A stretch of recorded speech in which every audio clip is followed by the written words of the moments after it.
I didn't wake up one day and decide to rebel. There was no fight, no announcement, no dramatic goodbye. What changed happened quietly. For years, I learned how to smile, how to stay respectful, how to explain my choices without really explaining anything at all. But eventually, I realized something important.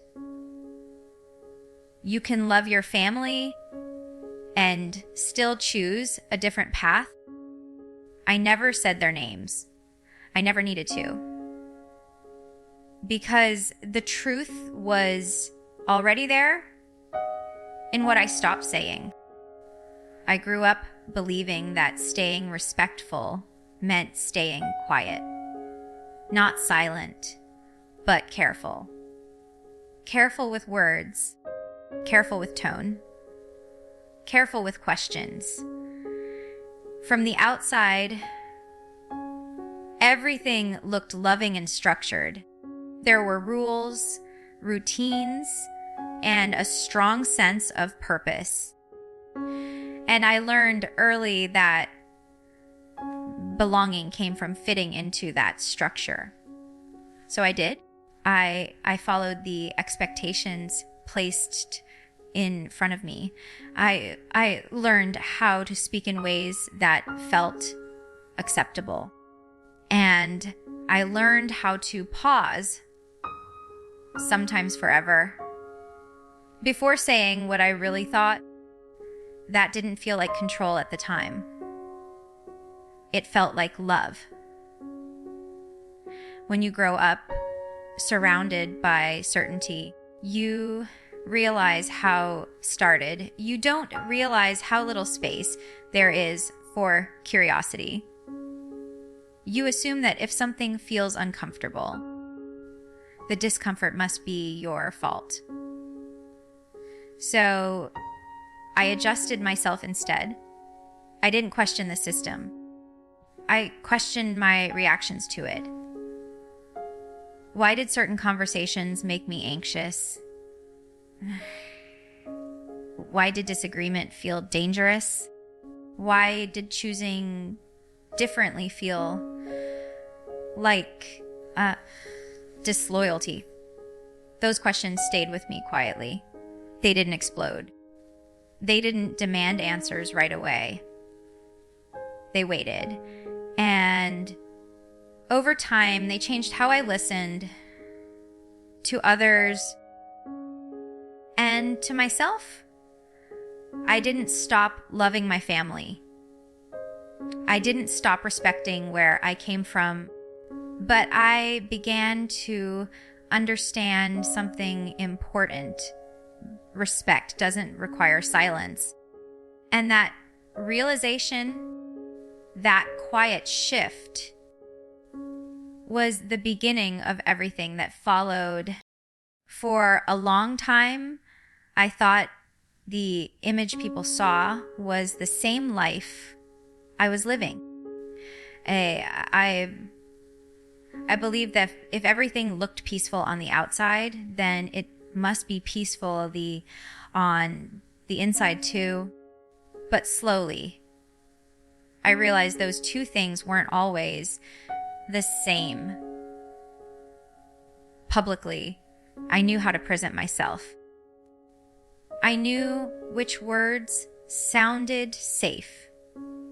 I knew how to answer questions without really answering them. And I knew how to protect the image everyone trusted. Privately, things felt more complicated. There were moments when I felt torn between what I believed and what I was expected to believe, between who I was becoming and who people were most comfortable seeing. That tension didn't show up on camera. It showed up in small decisions, what I shared, what I avoided, and what I kept to myself. I started noticing how often I softened my truth so it wouldn't sound like disagreement. How often I explained my choices before anyone even asked. That's when I understood something quietly painful. I had learned to protect others from my honesty.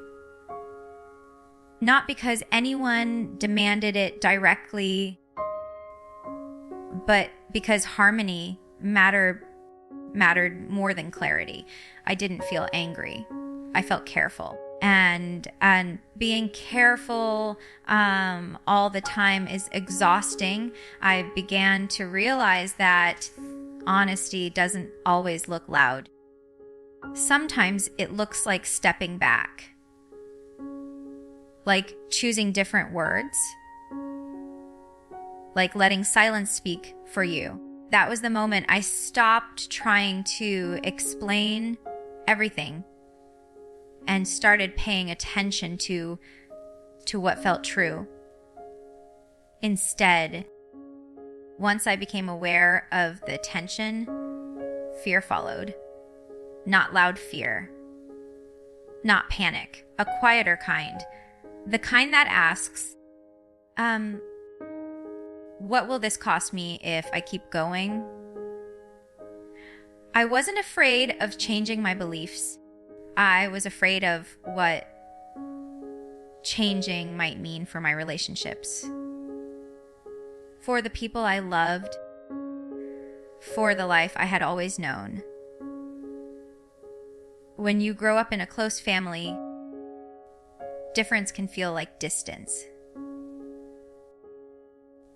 Even when it isn't meant that way, I worried about disappointing people without ever saying their names.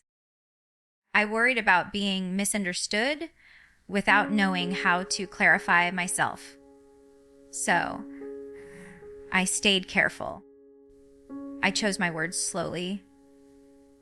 I shared selectively. And sometimes I said nothing at all. From the outside, it probably looked the same. Same smile, same respect, same calm presence. But inside, I was negotiating constantly. How much honesty is safe? How much truth is necessary? And how much silence is still love? I didn't want to be seen as ungrateful. I didn't want to be seen as difficult. And I didn't want my growth to feel like rejection.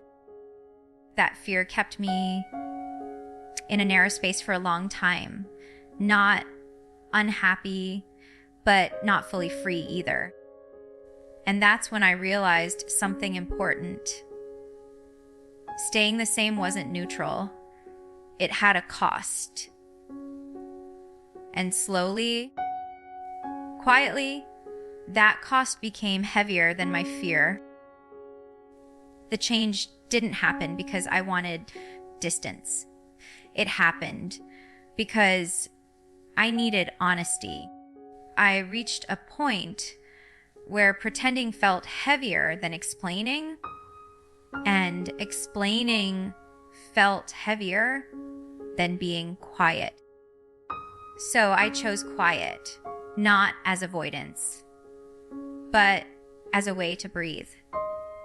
I stopped correcting assumptions about me. I stopped trying to make my choices sound comfortable for everyone else. And I stopped volunteering explanations that no one had actually asked for. That was new. For most of my life, I believed clarity was my responsibility. If someone felt confused, I needed to help them understand. If someone felt uncomfortable, I needed to soften myself. But clarity doesn't always create peace. Sometimes it creates arguments you're not ready to have.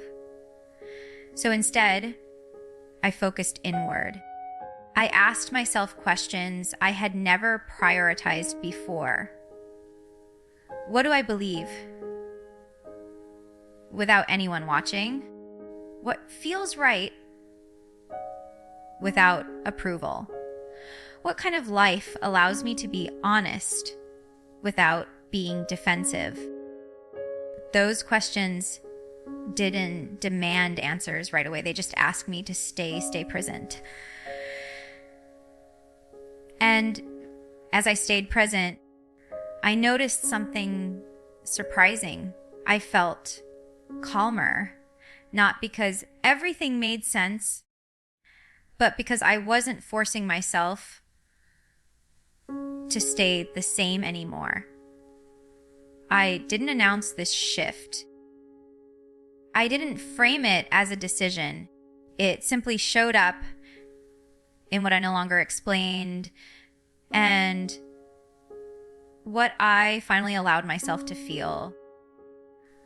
That quiet choice to stop performing understanding was the moment my life began to feel like my own.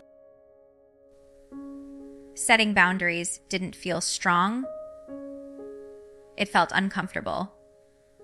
Every time I chose not to explain myself, a familiar feeling followed. Guilt, not because I was doing something wrong, but because I was doing something new. I had been taught that closeness meant access, that love meant availability, that saying yes was a way of proving loyalty.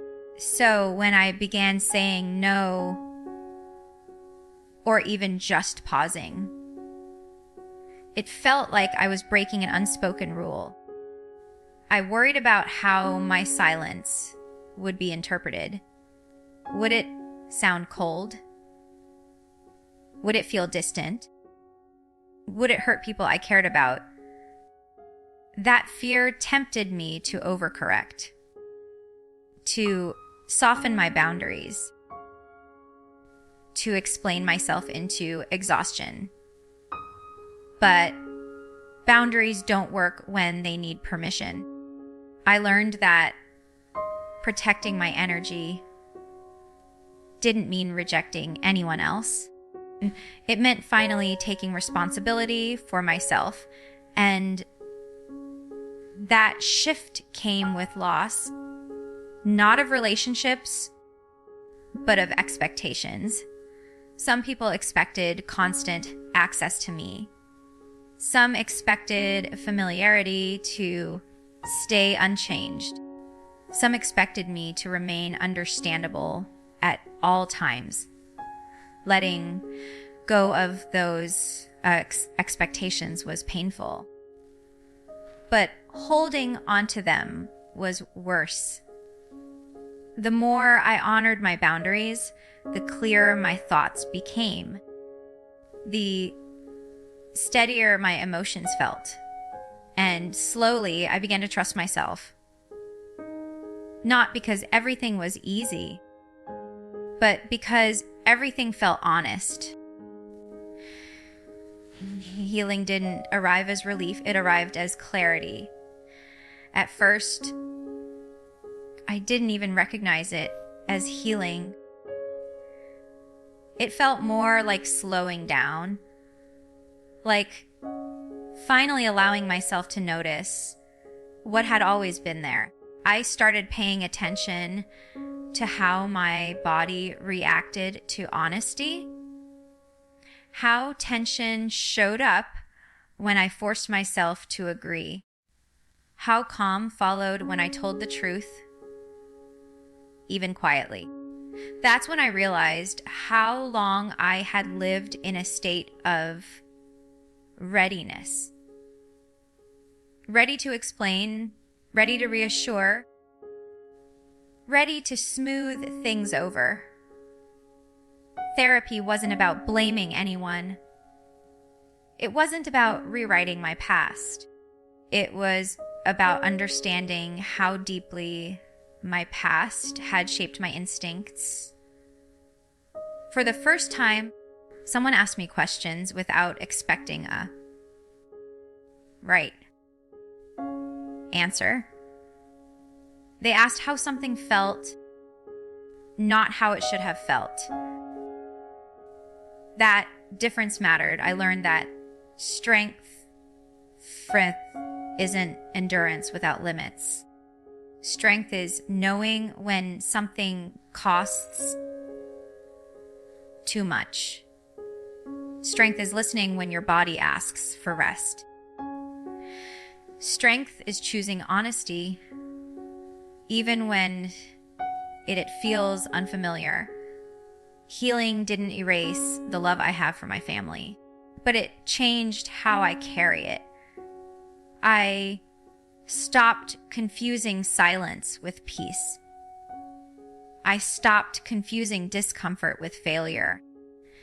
And I stopped measuring my growth by how acceptable it looked to others. That clarity didn't solve everything, but it gave me direction. And sometimes direction is enough to keep moving forward without needing permission. As I stayed consistent with my boundaries, misunderstanding followed. Not arguments, not confrontations, just quiet confusion. Some people assumed my distance meant anger. Others assumed silence meant judgment, but neither was true. What they couldn't see was how carefully I was choosing steadiness over reaction. I wasn't pulling away to make a point. I wasn't trying to change anyone else. I was learning how not to abandon myself. That choice didn't always feel peaceful. There were days when I questioned everything. Days when I wondered if staying quiet was the right thing to do. But every time I considered going back to over-explaining, my body told me otherwise. The calm I had found wasn't loud, but it was consistent. And consistency became my anchor. I learned that you can love people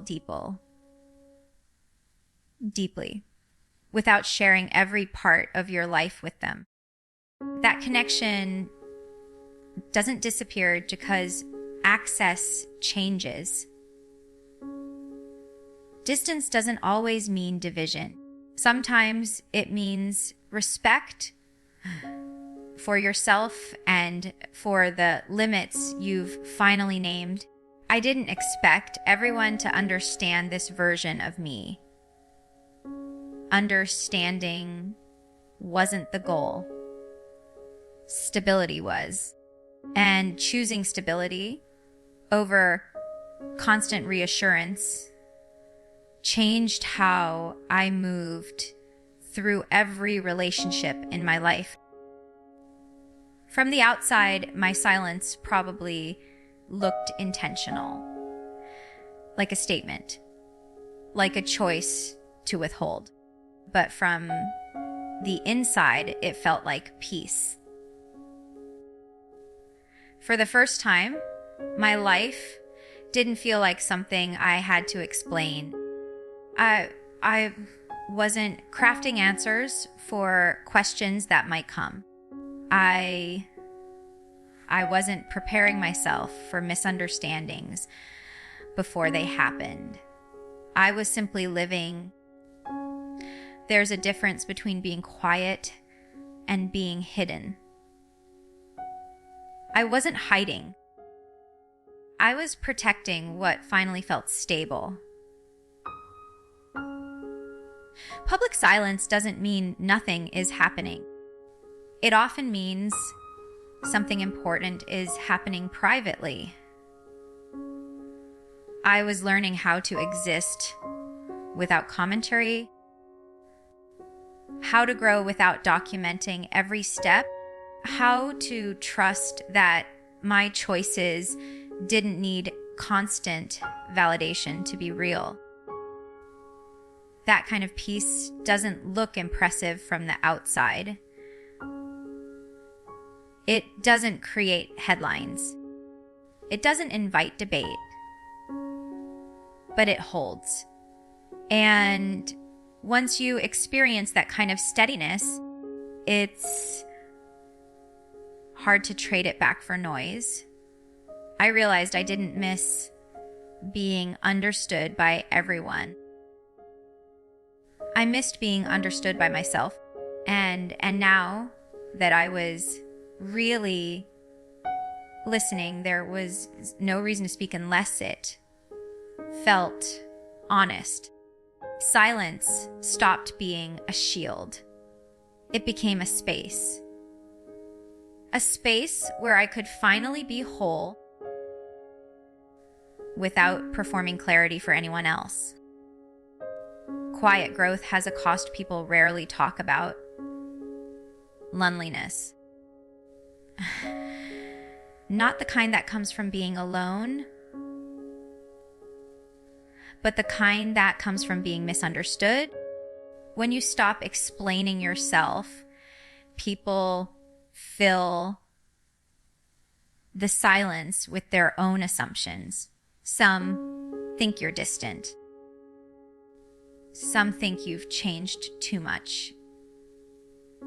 Some think you're judging them, even when you're not. I felt that gap widen slowly. Conversations became shorter. Check-ins felt more careful. And sometimes I wondered if choosing peace meant choosing isolation. There were moments of doubt. Moments when I asked myself if staying quiet was worth the emotional distance. If speaking up, even imperfectly, might have kept things easier. But every time I imagined going back, I felt that familiar tightness return, that pressure to manage reactions, that instinct to shrink myself again. And I knew I couldn't do that anymore. Growth doesn't always come with applause. Sometimes it comes with silence from others and even from yourself. I had to learn how to sit with that, how to let loneliness exist without letting it rewrite my decisions. Because the truth was this: the loneliness passed, but the peace stayed. And slowly, I realized something important. Being misunderstood was painful, but abandoning myself again would have been worse. Acceptance didn't come from being understood by everyone.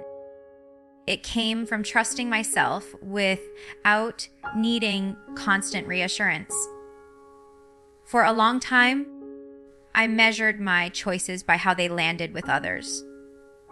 If people seemed comfortable, I felt safe. If they seemed confused, I felt responsible. Letting go of that habit was uncomfortable. I had to learn how to sit with unanswered questions, not just from others, but from myself. I stopped asking, does this make sense to them? And started asking, does this feel true to me? That shift changed how I moved through my days. I wasn't scanning rooms for approval anymore. I wasn't rehearsing explanations in my head. Present, even when presence felt unfamiliar. Self-trust doesn't arrive all at once. It builds quietly through repetition. Each time I honored a boundary. Each time I chose rest over obligation. Each time I allowed myself to feel without fixing it. Those moments added up. I realized I didn't need everyone to agree with my choices in order for them to be right for me. I didn't need to be fully understood to be fully grounded. Acceptance, I learned, isn't something you wait for. It's something you practice. And the more I practiced it, the less I needed to explain myself at all. As I looked forward, I realized healing didn't mean erasing relationships. It meant redefining them. I stopped expecting connection to look the same way it always had. I stopped measuring closeness by frequency or access. And I stopped believing that distance automatically meant damage. Some relationships softened. Some stayed exactly where they were. And some changed in ways I never predicted. But none of that meant failure. Healing doesn't create a perfect future. It creates an honest one. I learned how to show up without overextending, how to listen without absorbing responsibility, how to love without losing myself in the process. That balance didn't come naturally. It took practice and patience. There were moments when I missed the simplicity of being told who to be, when choice felt heavier than certainty. But I also knew I could never go back to living without awareness. Awareness changes you. It makes you slower, more intentional, less reactive. And while that might look like distance from the outside, from the inside it feels like alignment.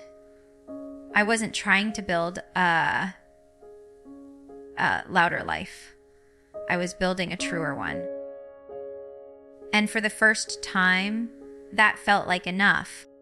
If there's one thing I understand now, it's that growth doesn't always need an explanation. For a long time, I thought clarity meant saying everything out loud, that honesty required full transparency.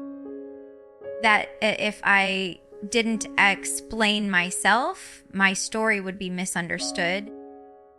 But I've learned something quieter and stronger. Not every truth needs a microphone. Not every change needs permission. And not every boundary needs to be defended. I didn't walk away from my past. I didn't reject where I came from. I carried it with me and chose what still belonged. Some people will always want answers I can't give. Not because I'm hiding something, but because those answers no longer define me. And that's okay. I'm not here to rewrite history. I'm here to live honestly in the present. If my silence ever felt confusing, know that it wasn't meant to be hurtful. It was meant to be healing. And if you see parts of yourself in this story, the quiet doubt, the careful growth, the need to choose peace over explanation, you're not alone. You're allowed to change without making a statement. You're allowed to heal without burning bridges. And you're allowed to build a life that feels true, even if it looks quiet from the outside. That's what I finally learned. Not loudly, not publicly, but honestly. If this story resonated with you, take a moment before you leave. Stories like this are rarely told loudly, but they matter deeply. If you believe there's value in honest conversations, quiet growth, and real experiences told without drama, consider subscribing. And I'd really like to hear from you. Have you ever changed quietly without explaining yourself to everyone around you? Share your thoughts in the comments. Your story might help someone else feel less alone. Thank you for listening.